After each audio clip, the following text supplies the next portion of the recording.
Egg retrieval day is one of the most exciting days that we have during a fertility treatment cycle. And on the day of your procedure, you're going to be greeted by a whole team of professionals that are ready to help you get through that day and make it the best outcome possible. When you arrive at the surgery center, you're going to have nothing to eat or drink since midnight the night before, so you might be a little jittery and excited with nerves, but you get to eat plenty after the procedure is done. You're going to be greeted by the anesthesiology team. You're going to be greeted by the surgery team that's going to take care of you in the operating room, and you're going to meet the embryologists that are going to be taking care of those eggs and sperm during that day. After they get everything ready, we're going to head back to the procedure room, and our doctors are going to perform the procedure after the anesthesiologist has gotten you comfortably off to sleep with some light sedation.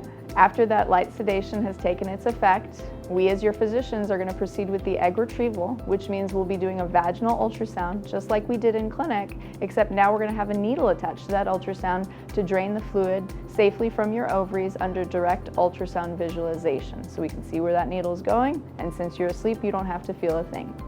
When we drain that fluid from the ovary, the fluid gets handed off directly to the embryologists, and they look under the microscope in real time to let us know which eggs we're finding from the ovaries.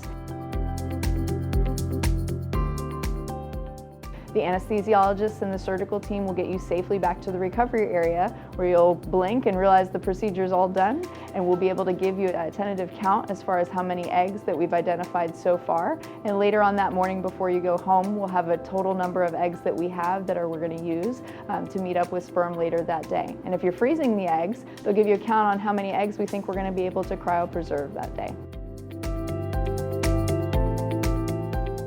It's a really exciting day. It can be an exciting but stressful day, but it's one of those things that we have a lot of team members that are there to make you the most comfortable and have the best experience possible.